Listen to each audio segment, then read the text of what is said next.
দেখি বিশ্ব সবকিছুর চালিকায় রাজনীতি, তাই রাজনীতির 10 দিক নিয়ে রাজকাহন। সাথে আছে নাজরিন মুনি।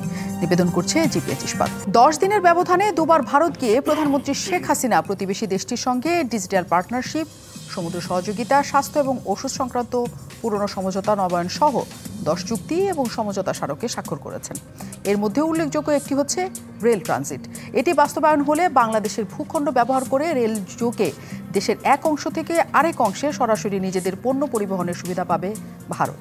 ভারতকে এই সুবিধা দেওয়ায় বাংলাদেশের লাভের বিষয়ে খুব একটা আশাবাদী হতে পারছে না বিশ্লেষকরা।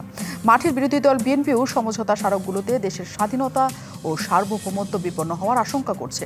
নেতারা বলছে, ভারতকে সকল প্রকার সুবিধা প্রদানের বিনিময়ে ভারতের কাছ থেকে বাংলাদেশের কোনো স্বার্থ আদায় করতে শেখ হাসিনা ব্যর্থ হয়েছেন। দেশে এসেছে দেশ বিক্রির অভিযোগও। এসবের জবাবে প্রধানমন্ত্রী শেখ হাসিনা বলেছেন, একটি দেশের মধ্যে অন্য দেশের ট্রানজিট দিলে কোনো ক্ষতি নেই, কিন্তু মমতা বন্দ্যোপাধ্যায়ের তীব্র বিরোধিতায় বাংলাদেশের প্রাপ্তির ক্ষেত্রে যে বাধা হয়ে দাঁড়িয়েছে, তাতে বাংলাদেশের কতটা ক্ষতিতে পড়বে? ভারতের কাছ থেকে কি আসলেও কিছু পাওয়ার আশা আছে? স্বাধীনতা ও সার্বভৌমত্ব বিপন্ন হওয়ার যে আশঙ্কা বিএনপি করছে, তারই বা কতটা ভিত্তি আছে? এসব নিয়ে আলোচনায় আজ রাজকাহন স্টুডিওতে আছেন বাংলাদেশ আওয়ামী লীগের সাবেক সংসদ সদস্য ব্যারিস্টার সেলিম আতলাব জর্জ, আছেন বিএনপির জাতীয় নির্বাহী কমিটির সদস্য শেখ রবিউল আলম এবং আছেন জাতীয় পার্টির প্রেসিডিয়াম মেম্বার এটিইউ তাজ রহমান। দর্শক আছেন আপনারা আমাদের সাথে এই আলোচনা। অনেক ধন্যবাদ আমাদের সাথে যুক্ত হওয়ার জন্য এবং স্বাগত জানাই অতিথিদের, কৃতজ্ঞতা আমাদের সাথে যোগ দেওয়ার জন্য। শুরুই করতে চাই এটিইউ তাজ রহমানকে দিয়ে।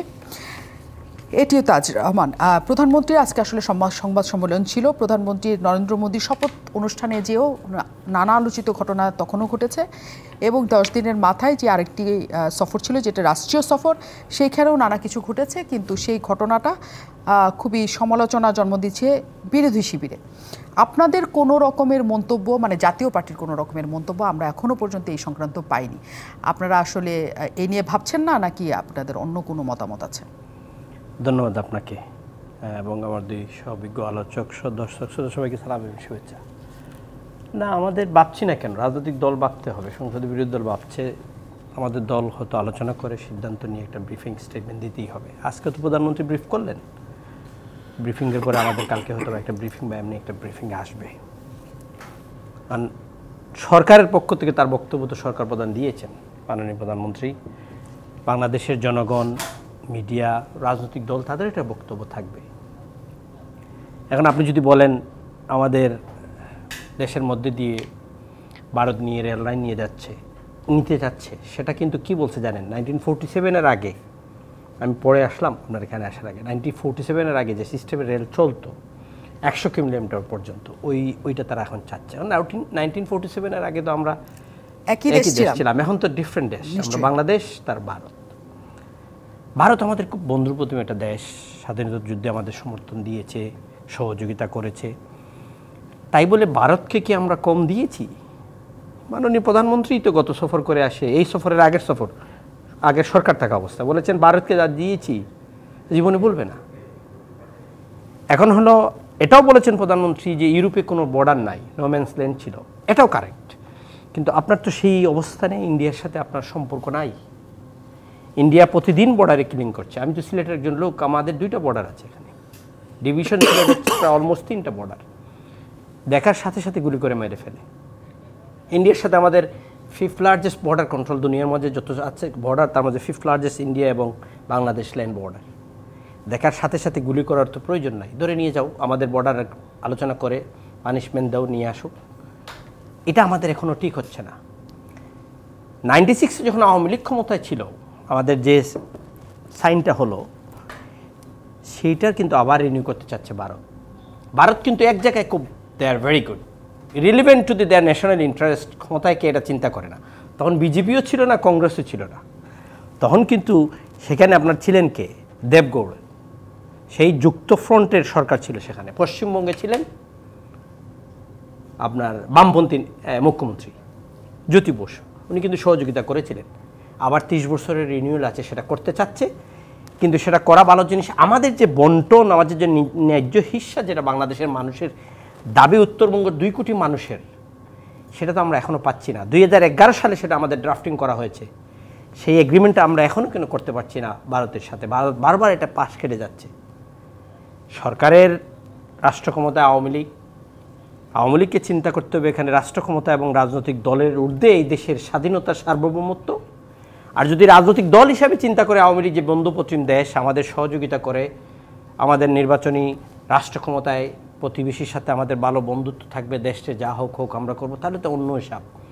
আর যদি আপনি দেশের মানুষের কথা চিন্তা করেন তাহলে আপনাকে ন্যায্যতার ভিত্তিতে এটার একটা ভারতের সাথে আপনার ন্যায্য বন্ধুত্ব হতে হবে, সমতার ভিত্তিতে হবে। আপনি বড় বলে আমার সব কিছু নিয়ে যাবেন আর আমাকে দিবেন না। ট্রেড ডিফিসিট যেখানে আছে, একটু আগে আপনাকে আমি দেখলাম আমাদের লাস্ট পার্লামেন্টে 24 তারিখ যে দি বিজনেস স্ট্যান্ডার্ডের রিপোর্টে দেখলাম আমাদের trade deficit with India 7.16 billion. তার চেয়ে বড় শার্ক কিন্তু চায়না বসে আছে, এর সাথে 15.16 বিলিয়ন। এই দুই শার্কের মধ্যখানে বাংলাদেশকে বেঁচে থাকতে হলে রাজনৈতিক সমঝোতা, রাজনৈতিক দল এক, দেশের সার্বভৌমত্ব রক্ষা করতে হলে সরকার এবং বিরোধী দল সবার যদি এক না হয়, হঠাৎ করে আপনার চায়না চাচ্ছে ফান্ডিং করতে আমাদের তিস্তাতে, হঠাৎ করে ইন্ডিয়া বলল না, হ্যাং অন এ মিনিট, এখন তারা ঢুকতেছে তিস্তাতে। এই প্রজেক্টটা কিন্তু ইন্ডিপেন্ডেন্টলি স্টাক হয়ে যাবে, আর হবে না। যদিও ক্লিয়ার পিকচার হবে, মাননীয় প্রধানমন্ত্রী সফর করবেন 8-11 জুলাইয়ের মধ্যে চায়না যাচ্ছেন, আসার পরে বোঝা যাবে কি অবস্থান। তারা তো অ্যাগ্রেসিভলি বা আপনার ইনভেস্টমেন্ট করতে চাচ্ছে এটা, কিন্তু ইন্ডিয়া সেটা দিবে না। ইন্ডিয়া আমাদের ফরেন পলিসিতে কিন্তু ফ্রিলি প্লে করতে দিবে না, এটা তাদের ওন ইন্টারেস্ট। এখন সরকার কি এই বলয়ে থাকবে, সাউথ প্যাসিফিকের কোন বলয়ের দিকে যাবে, এটা সরকারের হিসাব নিকাশ অনেক কিছু আছে। কিন্তু আমাদের এই তিস্তার চুক্তিটা যদি না হয়, উত্তরাঞ্চলের মানুষের যে সমস্যাটা যেটা হয় পানির জন্য, যেটা যেন আমাদের নির্যাতন পাই না, আপনার সাথে বন্ধুত্ব হলে আপনি আমারটা বুঝতে হবে, আপনারটাও আমি বুঝবো নিশ্চয়ই। কিন্তু তিস্তার পাশাপাশি নতুন করে যখন স্যাটেলাইট ফারাক্কা চুক্তি নতুন করে হওয়ার কথা, সেটা নিয়েও কিন্তু ঝামেলা দেখা দিয়েছে। সেটা নবায়ন হবে কিনা সেটা কিন্তু অনিশ্চিত। আরেকটা জিনিস অ্যাড করে শেষ করে দিচ্ছি মুনিয়াপা, এই যে মমতা ব্যানার্জি চিঠি দিয়েছেন কেন্দ্রীয় সরকারের কাছে, কেন্দ্রীয় সরকার কিন্তু 14তে আইন চেঞ্জ করে ফেলছে, 15তে সেটা হয়েছে। তারা যদি কোনো এগ্রিমেন্ট করতে চায় আমাদের দেশের সাথে বা কোনো ফরেনের সাথে, রাজ্য সরকারের এখানে বাধার কোনো মুখ্য বিষয় না, এটা চিঠি হবে শুধু। If the desire in central government, বাংলাদেশের সাথে তারা করতে পারে, এটা কোনো সমস্যা নেই, কিন্তু করেনি এবং বারবার করছে না, বারবার কিন্তু ওই অজুহাতই এসছে যে পশ্চিমবঙ্গ দিচ্ছে না, মমতা বন্দ্যোপাধ্যায় সেটা সবসময় তারা সেই অজুহাতই দেওয়ার চেষ্টা করেছে। আমি একটু শেখ রবিউল আলমের কাছে আসি। অনেক ধন্যবাদ, আপনি আমাদের সাথে যুক্ত আছেন। প্রধানমন্ত্রী একটা কথা বলেছেন, ট্রানজিট দিলে ক্ষতি কি দেশের? ক্ষতি তো নাই, মানে কিন্তু আপনারা বলছেন দেশের সার্বভৌমত্ব চলে যাবে, মানে দুটো পুরা দুই লাইনের দুই দিকের কথা হয়ে গেল। ধন্যবাদ আপনাকে, ধন্যবাদ বিরোধী সহ আলোচক এবং যারা যুক্ত আছেন। আচ্ছা, প্রধানমন্ত্রী বলুক তো কি দিলে ক্ষতি? তাহলে ট্রানজিট দিলে ক্ষতি হয় না, করিডোর দিলে ক্ষতি হয় না, রেল লাইন এপার থেকে ওপারে যাইলে, ভারতীয় ট্রেন গেলে কোনো ক্ষতি হয় না। আচ্ছা, নেপাল থেকে আমাদের ছোট্ট একটা 18 কিলোমিটারের সঞ্চালক বিদ্যুৎ আসবে, তাতে অনেক ক্ষতি হয়ে যায় ভারতের, নাকি? এখন প্রধানমন্ত্রী যদি এরকম বোঝেন আর এরকম ভাবেন ভারতকে নিয়ে, তাহলে তো আর তিনি ক্ষতি দেখবেন না। আনুগত্য স্বীকার করে জাতীয় স্বার্থে বিসর্জন দিয়ে যদি ক্ষমতায় থাকতে চান, তিনি তো ক্ষতি দেখবেন না। ওই চোখে ক্ষতি দেখা যায় না। সীমান্তে মানুষ মারলে ক্ষতি কি? কত মানুষ আছে না বাংলাদেশে, 18 কোটি মানুষ, প্রতিনিয়ত 2জন 4জন 5জন মারা যায়, তাহলে তো ক্ষতি কি? আপনি যদি এভাবে দেখেন জাতীয় গুরুত্বপূর্ণ বিষয়গুলিতে, তাহলে তো সমস্যা। আচ্ছা, এখন ধরেন প্রধানমন্ত্রীকে, প্রায় প্রধানমন্ত্রী বলেন যে 2001 সালে গ্যাস চেয়েছিল, গ্যাস রপ্তানি করতে আমি রাজি হলে 2001-এ আমি ক্ষমতায় আসতে পারতাম। এবার আবার শুনলাম সেন্ট মার্টিন দ্বীপে অন্যরা ঘাঁটি করতে চায়, পরবর্তীতে তার কোনো ভিত্তি পাওয়া গেল না। আবার বলা হলো বাংলাদেশ অঞ্চলে আমি যদি নৌঘাঁটি করতে দিতাম নির্বাধায় ক্ষমতায় থাকতে পারি। আবার এও শুনলাম বাংলাদেশের কিছু অংশ এবং মায়ানমারের কিছু অংশ নিয়ে একটা খ্রিস্টান রাষ্ট্র হলে আমার ক্ষমতায় থাকতে সমস্যা হয় না। কারা চায়, কেন চায়, আর কেনই বা আওয়ামী লীগের কাছে চায়? কারণ আওয়ামী লীগ জাতীয় স্বার্থ বিসর্জন দিয়ে ক্ষমতায় থাকতে চায়। ক্ষমতা তো আমরা এসেছি বারবার জনগণের ভোটে, আমাদের কাছে তো কেউ চায়নি। 2001-এ যখন ক্ষমতায় এসেছিলাম আমাদের কাছে তো গ্যাস কেউ চায়নি, আর ক্ষমতা আসার পর গ্যাস কাউকে দেয়নি। এই জায়গাটাই সমস্যা। নাইকো দুর্নীতি মামলা তো এখনো চলছে। দুর্নীতির মামলা তো প্রধানমন্ত্রীর মামলার আসামি আছে। দুর্নীতির মামলা আর গ্যাস মানে দিতে রাজি হওয়া দুটো তো এক জিনিস নয়। দিয়েছিলাম নাকি ইন্ডিয়াকে গ্যাস? দেয়নি তো। আবার আমাদের কাছে তো এগুলো চায়ও না কেউ ক্ষমতায় আসলে, যে একটু ঘাটি কাটতে দেন। প্রধানমন্ত্রী আজকে বলেছেন যে আপনারা পা ধরে বসেছিলেন তাদের সমর্থনের আশায়। কাদের সমর্থন? ভারতের সমর্থনের আশায়। বাংলাদেশের জাতীয়তাবাদী দল বিএনপি সবসময় ন্যায্যতার ভিত্তিতে ভারতের সাথে বার্গেনিং করেছে। সম্পর্ক চাই বন্ধুত্বের ভিত্তিতে, সাম্যের ভিত্তিতে, সম অধিকারের ভিত্তিতে, জাতীয় স্বার্থের ভিত্তিতে। জাতীয় স্বার্থ বিসর্জন দিয়ে ভারতের আনুকূল্য নিয়ে বিএনপি কখনো ক্ষমতায় আসেনি, আসতে চায়ও না। আমরা বারবার ক্রেডিবল নির্বাচন চেয়েছি, জনগণের ভোটের ভিত্তিতে সরকার চেয়েছি। সমস্যাটা ওই জায়গায়, জনগণের ভোটের ভিত্তিতে সরকার হলে মার্কিন যুক্তরাষ্ট্র, ভারত বলেন, চীন বলেন, তাদের সাথে বার্গেনিং করে জাতীয় স্বার্থ রক্ষা করা যায়। প্রধানমন্ত্রী যেহেতু আপনি তাদের আনুকূল্য নিয়ে ক্ষমতায় থাকতে চান, বিধায় সব কিছু দিয়ে এসে সম্পর্ক করতে হয়। সুন্দর করে বললেন, আমি যা ভারতকে দিয়েছি তা কোনোদিন ভারত ভুলবে না। কেন এটা তো বললেন না, আমি ভারত থেকে যা এনেছি তা এই জাতি ভুলবে না? তার মানে কি আপনি জাতীয় স্বার্থ দিয়েছেন? আপনি তা বলেননি। আপনি যদি বলতেন যে আমি ভারত থেকে যা এনেছি তোমাদের জন্য, এই জাতির জন্য, তাই এই জাতি ভুলতে পারবেন না, তা তো প্রধানমন্ত্রী বলছেন না। প্রধানমন্ত্রী দেওয়ার কথা বলছেন। আর কেন দিচ্ছেন? জাতীয় স্বার্থ বিসর্জন দিয়ে ক্ষমতায় থাকতে চাইছেন। সীমান্ত কিলিংয়ের কথা তাজ ভাই বলছিলেন। ইউরোপে প্রতিদিন সীমান্ত কিলিং হয়নি, সীমান্ত তো নাই। তারপরে সীমান্ত কিলিংয়ে এই যে হত্যা, সেটা তো আছে সীমান্তে। বারবার বলা হচ্ছে চোরাচালান হয়। তা চোরাচালান এক পক্ষে হয়নি কি? ভারতেরও তো কেউ দেয় কেউ নেয়। আজ পর্যন্ত ভারতের একজন তো নিহত হননি। আচ্ছা, কেউ গ্রেপ্তার হন না, অন্যায় হলে গ্রেপ্তার হতে পারেন, তা হন না, বাংলাদেশকে গুলি করে মারা হয়। প্রতিবাদটা বন্ধ করেন না। আরে ভাই, বলতে তো পারেন যে হত্যা বন্ধ করো, আর না, সেটাও তো বলেন না।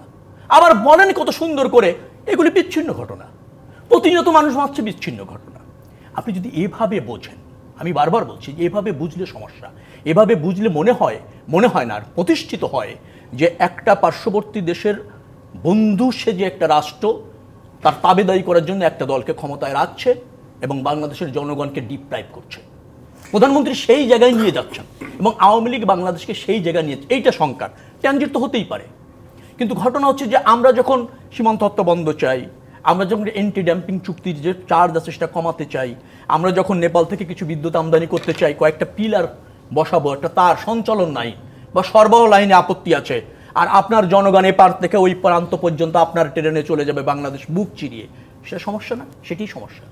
সেই জায়গায় বার্গেনিং নাই, জাতীয় স্বার্থ নেই। উনি বলুক, এই যে ভারত সফরে গিয়েছে, বলতে পারেন না ভারত থেকে আমি কি এনেছি? সমঝোতা স্বাক্ষর আপনি ভালো করে বোঝেন। সমঝোতা স্বাক্ষর মানে মূলা ঝোলানো, দুই পক্ষ এই ব্যাপারে কাজ করবে, কোনো এগ্রিমেন্ট না। এটা তো আমাদের দেশের ক্ষেত্রে হতে পারে যে আমরাও ভারতের কাছে মূলা ঝুলে আসছি, যাতে আমাদের তিস্তা এবং গঙ্গা নিয়ে মূলা ঝুলে আসছেন কোথা থেকে? আপনি বলেন, আপনি ট্রানজিট ব্যবহার হচ্ছে, পোর্ট ব্যবহার হচ্ছে, সেটা তো আগে থেকেই হচ্ছে, এখন নতুন না, আগে না, এই সরকার আমলে হয়েছে। হ্যাঁ, এই সরকার আগের থেকে না, এই সরকারের আমলে হয়েছে। আপনি এই যে তিস্তার কথা বলছিলেন, তিস্তা ভারত মূলা ঝুলায়নি, একটা কারিগরি টিম পাঠিয়ে দিল। আচ্ছা, চায়না সেটা করতে চেয়েছিল, হ্যাঁ, আপনি আন্তর্জাতিকভাবে আরো আহ্বান জানান, সেটা কি ডিলে করা হলো? এগুলো আপনার কূটনীতি বুঝিত। আপনাকে ডিলে করে দেওয়া হলো তিস্তা নিয়ে, আপনি যাতে এগোতে না পারেন। আপনার এটা করতে 15 বছর লেগে যাবে। এই কারিগরি কমিটি করে চায়না এবং ভারতকে স্যাটিসফাইড করে আপনি ক্ষমতায় থাকতে পারবেন, চিন্তা প্রকল্প বাস্তবায়ন করতে পারবেন না। ব্যারিস্টার সেলিম আর্তাউজ্জর, যে প্রসঙ্গটা আসলে শেখ রুহুল আলম মানেন যে এগুলো করেই আসলে ভারতের সমর্থনটা আওয়ামী লীগ পাওয়ার চেষ্টা করে, যাতে ভারতের পক্ষেই সমস্ত কিছু যায়, তার বিনিময়ে একটা সমর্থন আপনাদের দরকার এই দেশে শাসনের জন্য, এই নির্বাচনগুলি পরিচালনার জন্য এবং এই আন্তর্জাতিকভাবে সমর্থনের জন্য। আগে এই প্রশ্নটার উত্তর আপনি দেন। ধন্যবাদ আপনাকে। আমাদের একজন সহ আলোচক সহ যারা দেখছেন, শুভেচ্ছা জানাচ্ছি। এখানে আমাদের তাজ ভাই, রবি ভাই আলোচনার ভেতরে যে বিষয়গুলো উঠিয়ে আনলেন, এটা খুবই বিস্তৃতভাবে আলোচনা করছেন। এই আলোচনার পরিপ্রেক্ষিতে সব জবাব হয়তো দেওয়ার মতো সময় আমি পাবো না, তবে ইন্ডিয়ার সাথে বাংলাদেশের যে ট্রানজিট দেওয়া রেল যোগাযোগ স্থাপনের ক্ষেত্রে যে কথাগুলো বলা হচ্ছে, এই কথা বলার ক্ষেত্রে ওনাদের পক্ষ থেকে যেই দেশের স্বার্থ বিকিয়ে দেওয়ার যে কথাটা বলেছেন, দেশের কোন স্বার্থ বিকিয়ে দেওয়া হচ্ছে এটা কিন্তু স্পেসিফিক আজ পর্যন্ত কেউ কখনো বলে নাই যে বাংলাদেশের ঠিক এই স্বার্থটা বিকিয়ে দিয়ে এই সমঝোতা কিংবা এই চুক্তি করা হয়েছে। এটা কমপ্লিটলি একটা গিমিক আমাদের দেশের পলিটিক্সে, এটা গিমিক কাইন্ড অফ বাজওয়ার্ড। এটা মার্কেটে ছেড়ে দিলে হয় কি, মানুষ এটা শুনতে পছন্দ করে, যার জন্য এটা ওনারাও বলেন, মানুষ এটা শুনতে পছন্দ করে। But end of the day আমাদের পার্শ্ববর্তী যে সমস্ত রাষ্ট্র আছে তাদের সাথে আমাদের বাইলেটারাল রিলেশনসের ভেতর দিয়ে আমাদের ব্যবসা বাণিজ্য সংক্রান্ত যে সমস্ত প্রক্রিয়া, এই প্রক্রিয়া আমাদের দেশের অর্থনীতিতে কী প্রভাব ফেলছে, সেই প্রভাবটা পড়ার ক্ষেত্রে কি ধরনের ইমব্যালেন্স আছে, সেই সমস্ত বিষয়ে কিন্তু কোনো আলোচনা কেউ কখনো করে বলে আমি শুনিনি। এই শুধু কথার কথা একটা বলে দেয়, কিন্তু ইমব্যালেন্সটা কোথায় কোথায় হচ্ছে এবং ইমব্যালেন্সের ক্ষেত্রে আমরা কতটা ক্ষতিগ্রস্ত কিংবা উপকৃত, অপরপক্ষে আমাদের যেই রাষ্ট্রের সাথে চুক্তিগুলো হচ্ছে তারা কতটা ক্ষতিগ্রস্ত কিংবা উপকৃত, কেউই কিন্তু এই বিষয়গুলোর কথা বলে না। তারপরেও আমরা আমাদের পার্শ্ববর্তী নেপালের সাথে আমাদের হাইড্রো পাওয়ার যেই কন্ট্রাক্টটা হয়েছে, আমরা সেখান থেকে বিদ্যুৎ আনতে যাচ্ছি। হ্যাঁ, পার্শ্ববর্তী অন্যান্য দেশের কূটনৈতিকভাবে কিছু বাধা বিপত্তিগুলো থাকতে পারে, সেইগুলো ব্যালেন্স করেই কিন্তু আওয়ামী লীগ রাষ্ট্র পরিচালনা করছে। আপনার ইন্ডিয়া, চায়না, রাশিয়া, এর সাথে ইউরোপিয়ান কান্ট্রিজ আছে, আমেরিকানরা আছে, এই সমস্ত বিশ্বের সাথে কিন্তু আমরা ব্যালেন্স করেই কূটনীতিকে এগিয়ে নিয়ে যাচ্ছি সামনে। সব ক্ষেত্রে যে আমাদের কূটনীতি 100% সাকসেসফুল হবে তা না, কিন্তু এটা করার ক্ষেত্রে আমরা কতটুকু প্রোগ্রেসিভভাবে এগিয়ে যাচ্ছি সেটা দেখার বিষয়।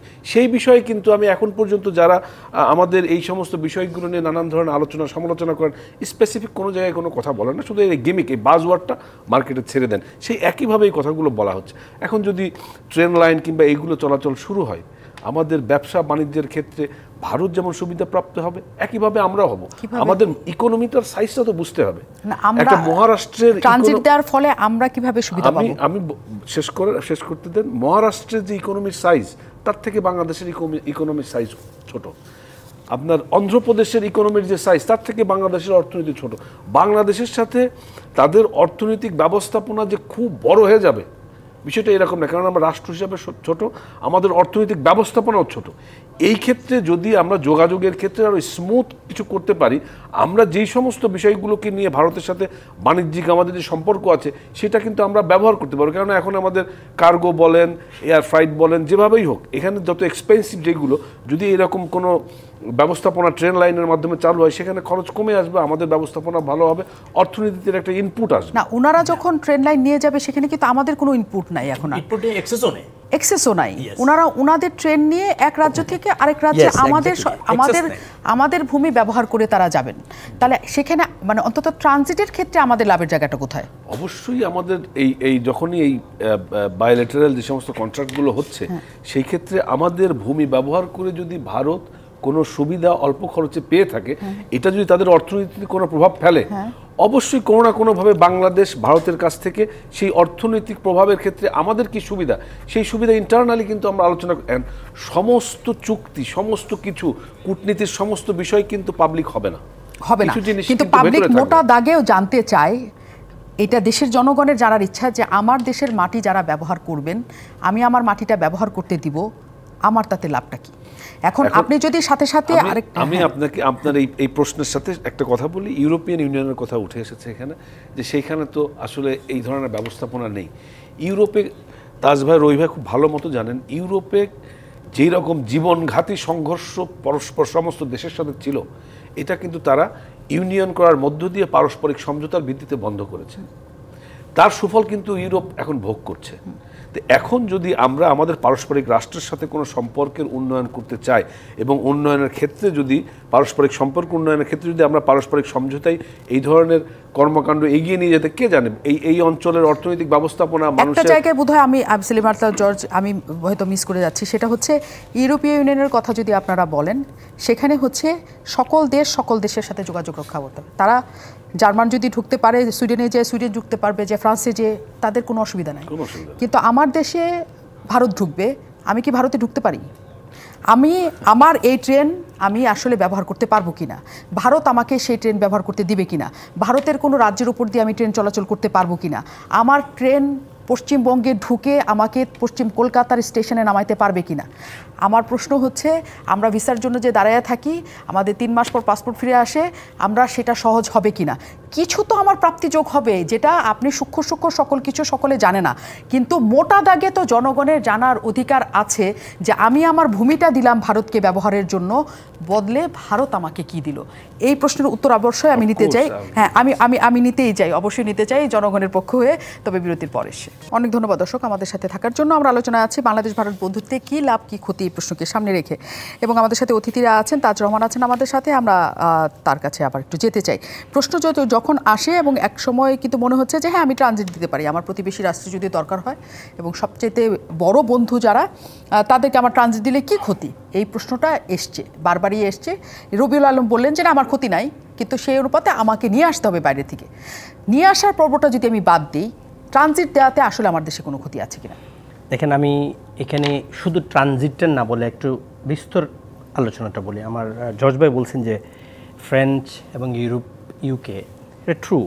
আপনার 1202 থেকে নিয়ে 1800 15 পর্যন্ত 613 ইয়ার্স ব্রিটেন অ্যান্ড ফ্রেঞ্চ 130টা ওয়ার করেছে। তারপরে যখন তারা বন্ধু হয়েছে তখন সমুদ্রের নিচে দিয়ে টানেল করে ভিসা ফ্রি সিস্টেম করে যোগাযোগ শুরু হয়েছে। That is call transit, that is call সমতা। আপনার ভারত সেটা দিবে? ভারতের কাছে পাসপোর্ট দিলে আমাদের সাধারণ মানুষ অনেক সময় 3 মাসে তার পাসপোর্ট পায় না। এটা নিয়ে আপনি আলাপ করতে পারেন না, এটা তো আমাদের এমন কিছু না। আপনি ট্রানজিটের সুবিধাটা ভারত নিচ্ছে, এই যে ট্রানজিট সুবিধাটা চাচ্ছে এখন, এটা কিন্তু ভুটান এবং নেপালের কাছাকাছি। এটা ভারত বেনিফিট হবে, বাংলাদেশের কোনো বেনিফিট কি? বাংলাদেশের বেনিফিট হলো একটা বৃহত্তর শক্তি, ভারত তার সাথে বন্ধুত্ব রক্ষা করতে হবে, এটা আমিও মানি। কিন্তু আপনার বন্ধুত্বটা দেশের সার্বভৌমত্ব, মানুষের স্বার্থ, আপনার ইকোনমি না দেখে যদি শুধু রাষ্ট্রীয় ক্ষমতায় সরকার থাকা এবং দলের একটা এজেন্ডা নিয়ে যদি করেন, তাহলে সেই বন্ধুত্ব ঠিক থাকবে না। যদি আপনি ন্যাশনাল ইন্টারেস্টে করেন, 96-এ আওয়ামী লীগ করেছে, দেবগৌড়, এইচডি দেবগৌড় ছিলেন প্রধানমন্ত্রী যুক্তফ্রন্টের, এখন আসিয়া বিজেপি সেটা করছে বিকজ ইজ ন্যাশনাল ইন্টারেস্ট। আমার এখানে আমার ন্যাশনাল ইন্টারেস্ট কি? আমি কী পাচ্ছি? আমার পানির জন্য উত্তরবঙ্গের তিস্তার পানির জন্য 2 কোটি মানুষ উত্তরবঙ্গে তাদের জীবন মরণ নিয়ে চাচ্ছি বারবার। বাকি নদীগুলোর হিস্সা আমরা চাচ্ছি সমতার ভিত্তিতে পাওয়ার জন্য, এগুলো কিছুই দিচ্ছেন না। এই সাবজেক্টই এবার নিয়ে আসলেন না, বললেন একটা কমিটি পাঠাবো, সেই কমিটিটা দেখবে। আপনি ট্যারিফ, নন ট্যারিফ, প্যারাট্যারিফ যেগুলো হলো আপনার কোনগুলো শুল্ক দিবেন, এগুলো মহা অবস্ট্রাকল ইন্ডিয়া করে রেখেছে আমাদের। তাদের টেলিভিশন আমরা দেখতেই হবে, আমরা দেখছি, নাহলে আমাদের ঘরে খবর আছে, ভাত রান্না হবে না, চা রান্না হবে না, জি সিনেমা, জি নিউজ সব কিছু দেখতেই হবে। আমাদেরটা কোনটা আপনি দিচ্ছেন, কোন চ্যানেলটা ভারতে দিচ্ছেন? শুধু এই বর্ডার এলাকাতে বোধহয় বিটিভিটা দেখানো যায়, এরপরে আর নাই, সেটা চলবে না। এটাতে সমতা না। আমার জর্জ ভাই বলছেন আমেরিকার কথা, দেখেন আমি আমেরিকার একটা উদাহরণ ব্রিটেনের সাথে দিই। আমেরিকার এখন 25.43 ট্রিলিয়নের ইকোনমি, ব্রিটেনের ইকোনমি হল 2.67। One of the best relationship ব্রিটেনের সাথে আমেরিকার, সমতার ভিত্তিতে, এবং অলমোস্ট 800 বিলিয়নের তাদের বিজনেস কিন্তু বিটুইন 2 কান্ট্রিজ। ইসরায়েলের ধরেন না, মানে এমনভাবে সমর্থন দিয়ে যাচ্ছে এত পাওয়ারফুল দেশ, সমতার ভিত্তিতে এইটাকেই বলা হয়। আমি দুর্বল বলে তুমি সব নিয়ে যাওয়া, এত বড় ইকোনমি বলে। হ্যাঁ, ইন্ডিয়া এখন 4th largest economy in the world, India is becoming the 4th military power next year. আমাদের সাথে মিলিটারি কি করবে? পারবে না, কারণ আমাদের গভর্নমেন্টের কারেন্ট গভর্নমেন্ট কিন্তু ইসরায়েলের এগেনস্টে স্টেটমেন্ট দিচ্ছে, এটার জন্য থ্যাংক ইউ জানাই। ফিলিস্তিনি যা করছে, ইসরায়েলের এগেনস্টে এই মাননীয় প্রধানমন্ত্রী সরকার স্ট্যান্ড নিয়েছে, ভালো। সেই ইসরায়েল তো মিসাইল বানাচ্ছে জয়েন্টলি ইন্ডিয়ার সাথে, আপনি কী করে সেখানে এমিনিশনে ঢুকবেন? শুধু গুলিতে ঢুকতে পারেন আপনি, আপনার তো সেই জায়গাতে ইন্ডিয়া আপনার সাথে করবে না। শুধু মোলা জোলাই যদি সব নিয়ে যায় তাহলে সমতা হয় না, এটা প্রেশারাইজ করে নিয়ে যাওয়া হচ্ছে।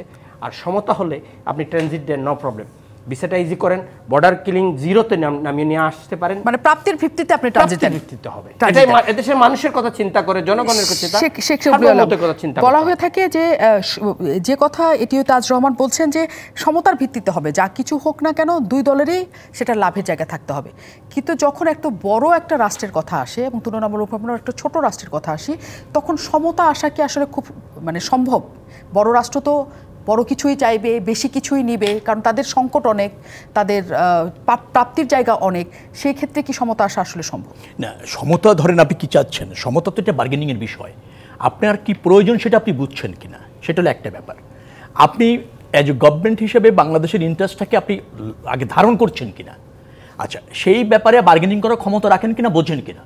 আমার কাছে মনে হয় যে বোঝা এবং ক্ষমতার একটা সমস্যা রয়েছে বার্গেনিং করার, কারণ আপনি যে প্রক্রিয়ায় ক্ষমতায় থাকছেন সেখানে একটা দুর্বলতা থাকছে, যার ফলে বড়দের ডিমান্ড বেশি। এখন আপনি যদি মনে করেন বড়কে স্যাটিসফাইড করাটাই তো একটা সফলতা, সেটা হতে পারে। ইন্ডিয়া বড়, আমরা ছোট, ইন্ডিয়াকে স্যাটিসফাইড করতে পারি কি না করতেই থাকি, যদি কোনোদিন স্যাটিসফাইড হয়, এইটাকে সম অধিকারের জন্য বার্গেনিং বলে। এমনিতেই স্যাটিসফাইড মনে হয় না আপনি বাংলাদেশের প্রতি বা আওয়ামী লীগ সরকারের প্রতি? তাকে নতুন করে স্যাটিসফাইড কেন করতে হবে? স্যাটিসফাইড সে এরকম, তার আরও চাই, আওয়ামী লীগ দিয়ে আরও তার চাহিদা পূরণ হবে, সেই চেষ্টায় সে আছে, সেটাই সে করছে। ধরেন আপনি বলছিলেন ট্রানজিট দিলে সমস্যা নেই, আচ্ছা ট্রানজিট আপনি দিলেন, ঠিক আছে, আমরা তো ভারতের রাস্তাটা ব্যবহার করে নেপালে আমদানি রপ্তানি করতে চাই পণ্য, কারণ নেপালে আমাদের বাণিজ্য করার অনেক সুযোগ আছে, অনেক পণ্যের ডিমান্ড নেপালে আছে, আবার নেপাল থেকে আমরা সস্তায় অনেক প্রয়োজনীয় পণ্য আনতে পারি। দিবে ভারত সেই সুযোগ? আনেন সেটা, 18 কিলোমিটার রাস্তা মাত্র, আনছেন না তো সেই জায়গায়, পারছেন না।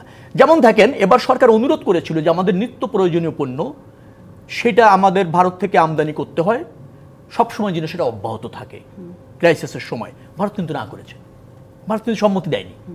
তার মানে কি? আপনি পণ্য রপ্তানি করবেন, আমার ক্রাইসিস সময় এমনি সারা বছর রপ্তানি করছেন, আমার প্রয়োজনীয় সময় মিনিমাম রপ্তানিটা অব্যাহত রাখবেন, তাও তিনি করছেন না, সেই গ্যারান্টিও দিচ্ছেন না।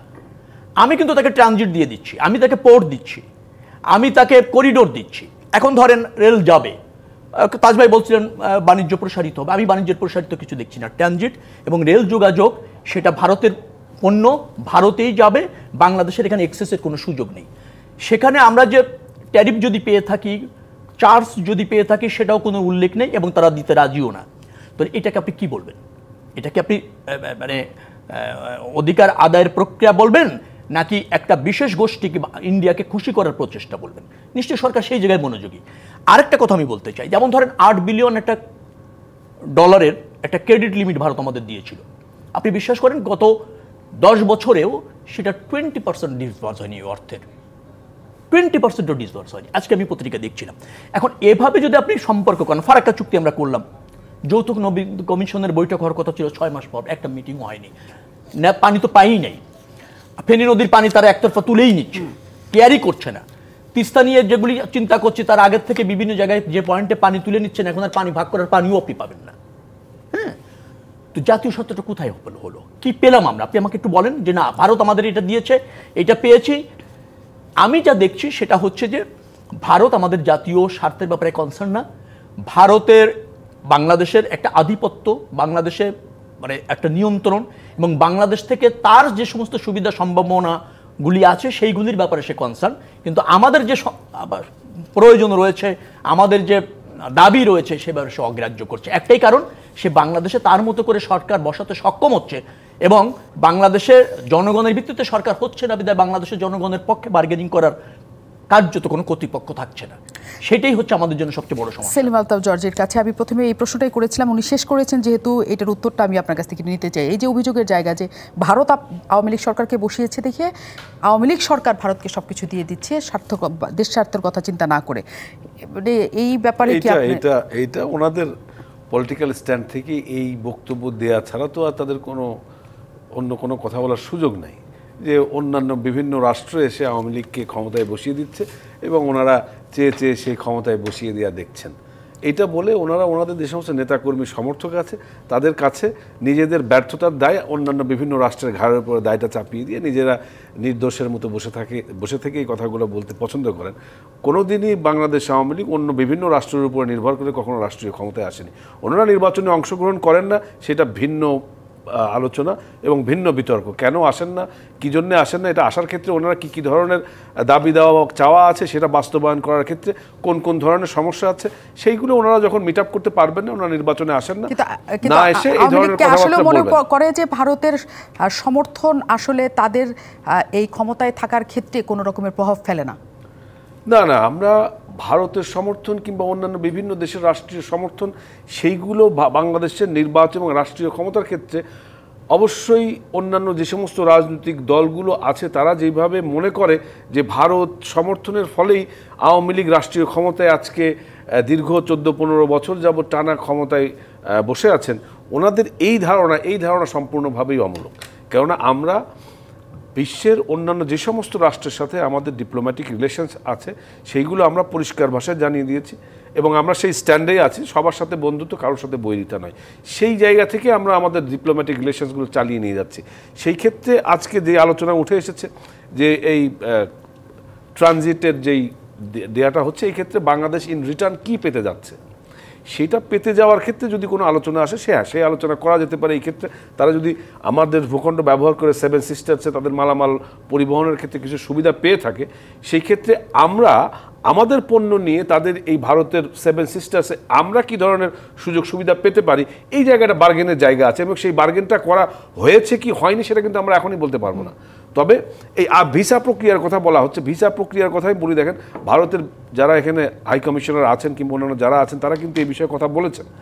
আমরা এখন যতদূর আমি মেমোরি রিকল করছি, কেননা ওনাদের ভিসা প্রসেসিং করার ক্ষেত্রে যেই জনবল প্রয়োজন তার থেকে অনেক কম জনবল রয়েছে এবং ভিসা আবেদনকারী গত 5 বছর আগে যা ছিল তার অন্তত 5 গুণ বেশি বেড়ে গেছে। তো এই যে আপনার প্রসেসিংয়ের যে সমস্যা, এই সমস্যার কারণে ভিসা লাগবে কেন, অফকোর্স ভিসা লাগবে। এটা নেপালের তো ভিসা লাগে না ইন্ডিয়া যেতে। কোন নেপালের সাথে তাদের যে সম্পর্ক, সেই আমাদের সম্পর্ক নেপালের চেয়েও খারাপ? Of course not. আপনি আলোচনাটা ওইদিকে নিয়ে না না না, আমরা তো সবচেয়ে আমরা জানি ঐতিহাসিক বন্ধু। নেপালের সাথে ভারতের যে অর্থনৈতিক সম্পর্ক, এই আলোচনার সাথে আপনি আলোচনা মেলাতে কখনোই পারবেন না। নেপালের সাথে ভারতের যদি ভিসা লাগে কিংবা না লাগে, এটা তাদের সাথে ওই দেশের সেই সম্পর্কের বিষয়ের কথা, এটা আমি বলতে পারবো না। আমাদের সাথে ভারতের যে সম্পর্ক, সেই সম্পর্কের ক্ষেত্রে অবশ্যই আমাদের পারস্পরিক দুই দেশের আমাদের যারা নাগরিকরা যদি আসা যাওয়া করতে চান, অবশ্যই ভিসা ব্যবস্থা থাকতে হবে। কেননা এই ভিসা ব্যবস্থার উপরেই নির্ভর করছে আমাদের দেশের সাথতে অন্যান্য দেশের সার্বিক নিরাপত্তার প্রশ্ন। এই নিরাপত্তার প্রশ্নে শ্রীলঙ্কায় যেতে যে আমাদের ভিসা লাগে না, নেপাল ভুটান যেতে যে আমাদের ভিসা লাগে না, তারা কি নিরাপত্তাহীনতায় ভুগে আমাদের নিয়ে? আমাদের সাথে নেপাল ভুটানের আপনার যে বর্ডার, সেই বর্ডার আর ভারতের সাথে বর্ডারের ভিতরে অনেক পার্থক্য আছে। সেই পার্থক্যটা বিবেচনায় আপনি ভিসা ফ্রি কান্ট্রি করতে পারবেন না। এটা যারা ভাবেন যে ভারত যেতে আমাদের কেন ভিসা লাগবে, এই ভাবনাতে যারা ভাবেন, এটা সম্পূর্ণ অমূলক ভাবনা। ভারতের নাগরিকদের আমাদের এখানে আসতে ভিসা লাগবে, আমাদেরকে যেতে ভিসা লাগবে। হ্যাঁ, সেই ভিসা গ্রহণের ক্ষেত্রে যে প্রসেস, সেই প্রসেসটা সহজ করার ক্ষেত্রে আমরা পারস্পরিক আলোচনা করতে পারি। সেই আলোচনার ক্ষেত্রে তাদেরকে বলা যেতে পারে আমাদের নাগরিকদের আরও বেশি করে যাওয়ার সুবিধা করে দেন, যাতে আমরা ওইখানে যে আমাদের চিকিৎসা সহ অন্যান্য যে সমস্ত সমস্যা আছে সেইগুলো সেই দেশে করাতে পারি। সেই সমস্ত আলোচনা করা যেতে পারে। কিন্তু আপনি এই যে ভিসা ফ্রির কথা বলছেন, না ভিসা ফ্রি কেন, পোর্ট এন্ট্রি থাকে। এখনকার এই যুগে, ডিজিটাল মাধ্যমের যুগে, কোথাও আপনাকে যে এই ভিসার জন্য লাইন দিয়ে পাসপোর্ট জমা দিয়ে মাস অপেক্ষা করে আপনাকে ভিসা নিতে হয় না। ভিসা প্রক্রিয়া এখন সহজ হয়ে যাচ্ছে।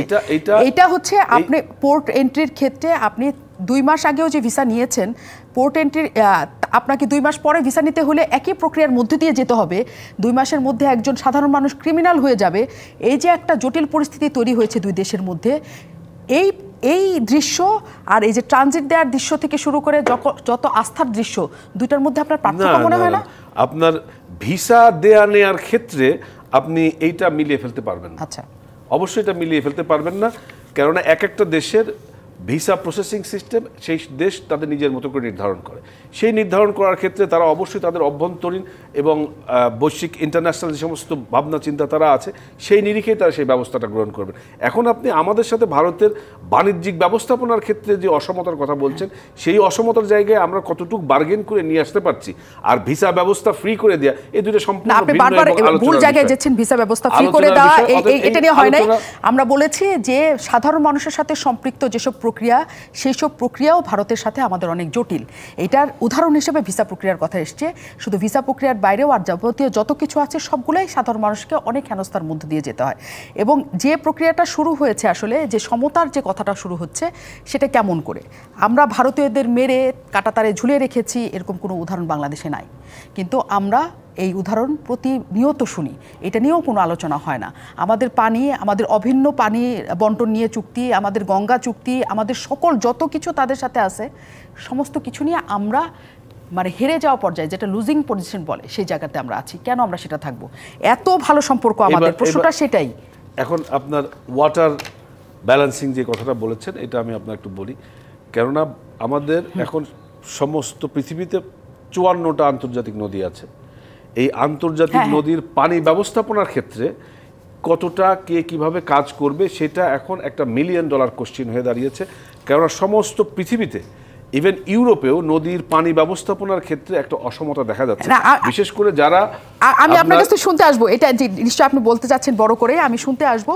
কিন্তু পুরো পৃথিবীর সাথে অন্যান্য দেশের সাথে সম্পর্কের ক্ষেত্রে আমরা ছাড় দেই না, আমরা ভারতের ক্ষেত্রে যতখানি দেই। আমরা সেই আলোচনাতেই ছিলাম। আমন্ত্রণ আরও একবার রাজকাহনে আমরা আলোচনাতে ছিলাম। ছোট্ট সময় নিয়ে একেবারে ফিরেছি, অতিথিদের কাছ থেকে আগে ক্ষমা চেয়ে নিই, এবং আমি আসলে 1 মিনিট করে সময় দিতে পারবো। এটিও তাজ রহমান। যা কিছু শুরু হয়েছে প্রধানমন্ত্রী আজকে সংবাদ সম্মেলনের পর এবং যতদূর আলোচনা গেছে, আসলে আমাদের এখন কিছু করণীয় আছে কিনা? দেখেন, 24 জুন সমকাল একটা রিপোর্ট করেছে, মাননীয় অর্থমন্ত্রী সংসদে বলেছেন যে গত 10 মাসে ভারতীয় বাংলাদেশ থেকে $5 কোটি অর্থ নিয়ে গেছেন কাজ করে এখানে। দেখেছেন আপনি? আমি দেখেছি, আমরা খবরও করেছি, নিউজে করেছি। বড় দেশের সাথে না, ইন্ডিয়ার সাথে আমরা ট্রেড ডিফিসিট কমাতে পারছি না। আমরা ভুটানের সাথে ট্রেড ডিফিসিট কেন? আমরা মায়ানমারের সাথে 14.29 মিলিয়ন ট্রেড ডিফিসিট কেন? আমরা আপনার পাকিস্তানের সাথে 466.33 মিলিয়ন ডিফিসিট কেন? আমরা এই ছোট্ট দেশগুলো যারা আমাদের ভুটান তো আমাদের সাথে কিছুই না, আমাদের পলিসিতে আমরা এখনো পিছনে আছি। আমাদের পলিসি ইমপ্লিমেন্টেশনে আরও অ্যাডভান্স হতে হবে। আর ইন্ডিয়ার যেটা বারবার বলে আসছে, রাজনীতির ঊর্ধ্বে থেকে দেশের নাগরিক হিসাবে আমি যেটা মনে করি, ইন্ডিয়ার সাথে আমাদের সবচেয়ে কোর যেটা হলো বর্ডার কিলিংটা তারা একদম মিনিমাইজ করে আনা উচিত। এটাই হলো respect to the your neighbour and respect to the your friend. দামে দামে মেরে ফেলে। ওরা বলে এরা অনেক জায়গায় ফার্স্ট্রেটেড থাকে, ডাবল ওয়ার্ক করে, অনেক জায়গা থেকে আসে, এদের মানে বাংলাদেশ সম্বন্ধে বন্ধুত্বপূর্ণ রাষ্ট্র। আরে বাবা, তুমি তাহলে বর্ডার রাখছো কেন এখানে? কানাডা থেকে পায়ে হেঁটে কিন্তু আপনি আমেরিকা ক্রস করতে পারবেন। একটা নদী আছে উইনজার রিভার, ওই পাশে কানাডা, এই পাশে আপনার ডেট্রয়েট মিশিগান। ব্রিজেও যেতে পারবেন, টানেলের নিচে দিয়েও যেতে পারবেন। কানাডার ইকোনমি কত? 2.16, $25 ট্রিলিয়ন আমেরিকার ইকোনমি। এটা হলো সমতা। সম্পর্কটা হইতে হবে দেয়া নেয়া, 22%। আপনি দিবেন আমাকে, বলছেন যে আমাকে অন্তত কিছু না কিছু তাদের কাছে প্রাপ্তি যোগ করতে হবে। এটাই হলে মানুষ খুশি হবে, বাংলাদেশের মানুষ। শেখ রবিউল আলম, আপনাদের তরফ থেকে কি আসলে দাবি? না, আমি আপনারা যেভাবে ভালো সম্পর্ক এবং বন্ধুত্ব দেখছেন, ভারতকে যেভাবে বর্ণনা করছেন, আমি সেভাবে দেখছি না। আমি দেখছি এটা অতি আনুগত্য এবং ধরেন এক ধরনের দাসত্ব। এর কারণটা রয়েছে আমাদের সরকার, যেটা বর্তমান সরকার আছে, সে জনরায়ের ভিত্তিতে ক্ষমতায় থাকার সাহস হারিয়ে গিয়েই এই নতজানু নীতিটাকে নিতে হচ্ছে। এটা মূল সমস্যাটা। জনগণের রায়ের ভিত্তিতে সরকার হলে বার্গেনিং, আমি আবারও বলছি, খুব জাতীয় স্বার্থের ভিত্তিতে বার্গেনিং করা যায়, কারণ তার সাথে মানুষ থাকে, সে তখন দেশকে রিপ্রেজেন্ট করে। এখানে একটা ঘাটতি আছে। ধরে নেন প্রধানমন্ত্রীর বক্তব্য অনুসারে তিনি বলেছেন বাংলাদেশের কিছু অংশ এবং মায়ানমারের কিছু অংশ একটা খ্রিস্টান রাষ্ট্র গড়ার প্রস্তাব তার কাছে আছে ক্ষমতায় থাকার বিনিময়ে। ক্ষমতা থাকলে আওয়ামী লীগের কঠিন হলো এবং ওই প্রস্তাবটি গ্রহণ করলো, ধরে নিচ্ছি আমি। তাহলে একদিন আবার বলবেন যে না, আওয়ামী লীগ তো বিশ্বাস করে হিন্দু, বৌদ্ধ, মানে ইন্ডিয়া, মায়ানমার, মুসলিম, বাংলাদেশ আর খ্রিস্টান একসাথে থাকতে পছন্দ করে। এই জন্য আওয়ামী লীগ এই রাষ্ট্র ব্যবস্থাপনাও মেনে নিয়েছে, একটা খ্রিস্টান রাষ্ট্র ব্যবস্থাপনা, যেটা ওনার কাছে প্রস্তাব আছে। ক্ষমতায় থাকলে তিনি সেটাও বলতে পারেন না, এরকম শঙ্কা তৈরি হয়েছে যে হিন্দু, বৌদ্ধ, খ্রিস্টান, মুসলিম একসাথে থাকবে আওয়ামী লীগের নীতি। আমি বিশ্বাস করছি। প্লিজ, আরেকটা কথা উনি আজকে বলেছেন, এক বাক্য দেবো মাত্র। আজকে বলেছেন উনি যে যারা এই ট্রানজিট মানে রেল যোগাযোগের বিরোধিতা করে তারা পাকিস্তানের দোষর। আমরা তো বলতে চাই যারা ভারতকে না চাইতেই এই রেল যোগাযোগের সুযোগ করে দেয় তারা ইন্ডিয়ার দোষর। এদেশের লোকজন তাও বলতে পারে। উনি ক্ষমতায় থাকার জন্য যে কথাগুলি বলছেন সেটা জাতীয় স্বার্থের পরিপন্থী। ওনাকে আরো সজাগ হওয়া উচিত এবং আওয়ামী লীগকে আরো সতর্ক হওয়া উচিত জাতীয় স্বার্থে।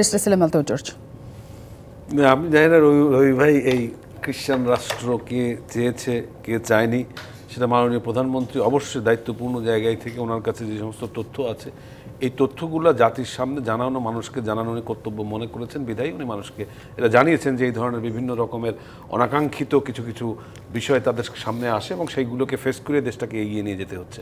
সে এটা মানুষের কাছে ক্লিয়ার করেছেন। এটার ব্যাখ্যা বিভিন্নভাবে মানুষ বিভিন্নভাবে, রবি ভাই যেভাবে ব্যাখ্যাটা মাত্র দিলেন। এখন আপনার এই ইন্ডিয়ার ক্ষেত্রে যে আলোচনাটা বারবার উঠে আসছে যে আমরা তাদের সাথে সমতার ভিত্তিতে আমাদের যে প্রাপ্যতা, সেই প্রাপ্যতার ক্ষেত্রে আমাদের কতটা কমতি আছে। বর্ডার কিলিংয়ের যে কথা উঠে আসছে, অবশ্যই এটা আমি ওনাদের সাথে একমত। আমাদের স্বরাষ্ট্রমন্ত্রী মহোদয় সহ প্রত্যেকেই বারবার আমরা এই বিষয়ে তাদের সাথে কথা বলছি এবং আমার ধারণা যে ইন্ডিয়া আমাদের এই বর্ডার কিলিংয়ের যে বিষয়টা অত্যন্ত সতর্কভাবে কনসিডারেশন নেবে, যাতে করে আমাদের এই পারস্পরিক সম্পর্কের ক্ষেত্রে এই সমস্যাটা আর কোনো বাধা হয় না। এবং আমরাও আসলেও চাই, কারণ প্রতিবেশী দেশের সাথে তো আমরা সবাই বন্ধুত্ব চাই, কিন্তু তার পাশাপাশি আমাদের দেশেরও স্বার্থ উদ্ধার হোক এবং সেই ক্ষেত্রে প্রধানমন্ত্রী কি কি করেন সেদিকে আমরা আসলে সবাই তাকিয়ে আছি। অনেক ধন্যবাদ সাথে থাকার জন্য।